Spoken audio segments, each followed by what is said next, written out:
काय म्हणणं नाही पण कॅमेरा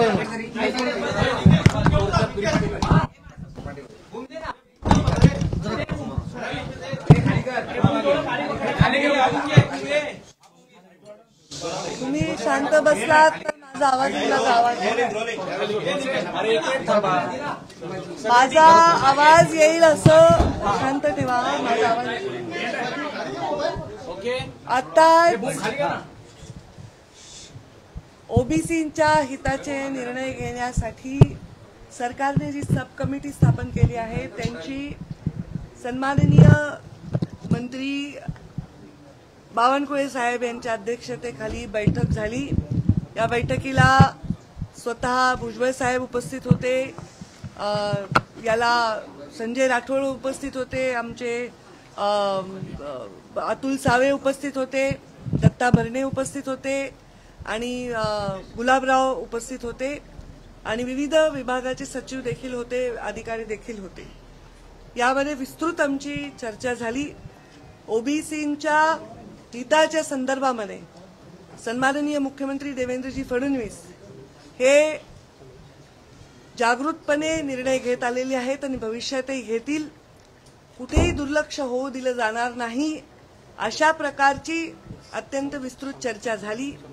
या चर्चेमध्ये, या मीटिंगमध्ये ओबीसींना जो विविध जाती, ओबीसीमध्ये अनेक जाती आहेत, जवळ 350 जाती आहेत, या विविध जातींना मिळणारे विविध लाभ, याच्यामध्ये त्यांना मिळणाऱ्या योजना, याच्यासाठी त्यांना मिळणारा निधी, याच्यावरही चर्चा झाली. याच्यामध्ये कुठेही त्यांच्यावर अन्याय होऊ दिला जाणार नाही अशा प्रकारचे पावलं उचलण्यासंदर्भात चर्चा झाली. मीटिंग पहिलीच होती. पुढच्या मीटिंगमध्ये याच्या संदर्भामध्ये कोणते विषय आणखी घेतले पाहिजे, निधीच्या कशा मागण्या केल्या पाहिजे आणि निधीमध्ये कुठेही अन्याय झाला नाही पाहिजे याच्याबद्दलची जागृती या कमिटीने ठेवावी, सदैव त्याच्याबद्दल आपलं मत मांडावं अशा संदर्भामधला निर्णय झाला. मराठा समाजाच्या आरक्षणाच्या संदर्भामध्ये गेले अनेक दशकं हा विषय चालू आहे आणि या विषयामध्ये साहजिक आहे की याच्यामध्ये ओबीसी समाजाच्या नेत्यांचं जे मत आहे ते मत तसंच असणार आहे. कारण कोणत्याही ऑलरेडी सामाजिक मागासलेल्या वर्गामध्ये आणखी आपण आरक्षणामध्ये लोक घेण्यासाठी सहजतः त्याचं स्वागत होत नाही.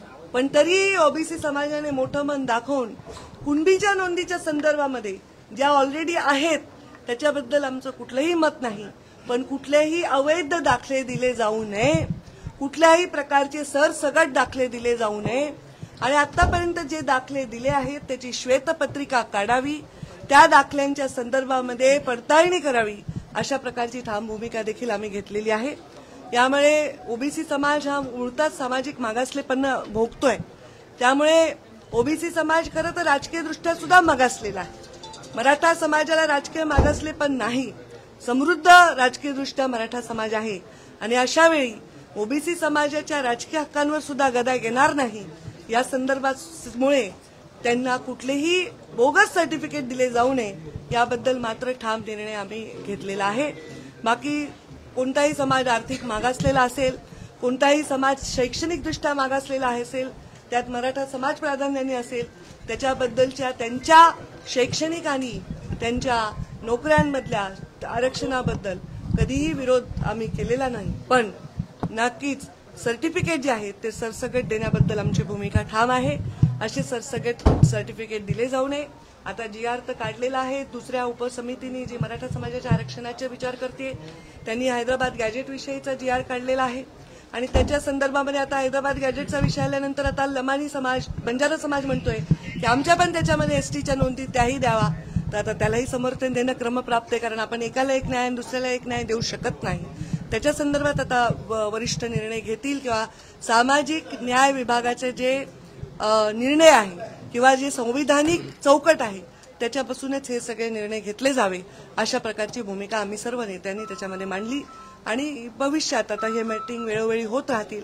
वेळोवेळी जे जे विषय येत राहतील त्या विषयांवर आम्ही ठाम भूमिका घेऊ.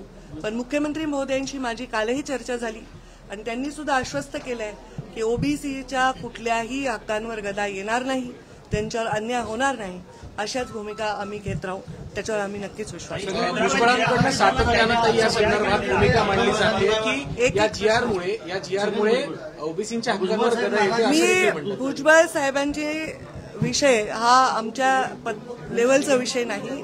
त्यांना जी चर्चा करायची ते वरिष्ठांबरोबर चर्चा करतील. हा नाराजी दूर करण्याच्या मीटिंगचा विषय नाही आणि ते नाराज आहेत असं मला म्हणता येणार नाही, पण ते स्पष्ट बोलतायत. त्यांनी आयुष्यभर त्यांच्या लढ्यासाठी ते समर्पित राहिलेले आहेत ओबीसीच्या चळवळीमध्ये. तर त्यांचे अनुभवाचे बोल आहेत, त्याला नाराजी म्हणता येणार नाही. गॅजेटचे दाखले देऊन भुजबळ सातत्यानं सांगतायत, भुजबळ गॅजेटचे दाखले देऊन सातत्यानं जे मांडतात की यामुळे ओबीसींच्या हक्कांवर गदा येईल, या भूमिकेशी तुम्ही सहमत आहात का? साहजिक आहे, जर अवैध दाखले दिले गेले तर नॅचरली हक्कावर गदा येईल. कोणत्याही जातीच्या बाबतीत असंच होईल ना. कोणत्याही जातीमध्ये जर अवैध दाखले दिले, मग ते एससी असो, एसटी असो, ओबीसी असो, तर त्याच्यामध्ये गदा येईल. त्यामुळे आम्ही हेच सांगितलं या मीटिंगमध्ये की कुठलेही अवैध दाखले देऊ नये. जे पारंपरिक कुणबी नोंद आहे त्याच्यापेक्षा आमचं काही म्हणणंच नाही. अजिबात अभाव.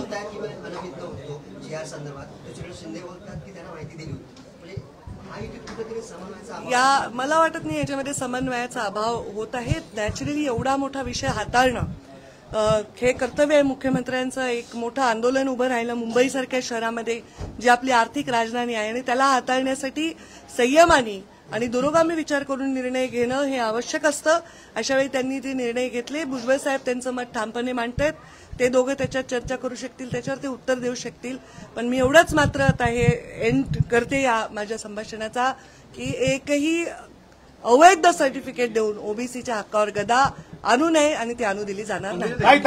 राज ठाकरे आणि उद्धव ठाकरे पुन्हा एकदा एकत्र आलेले आहेत.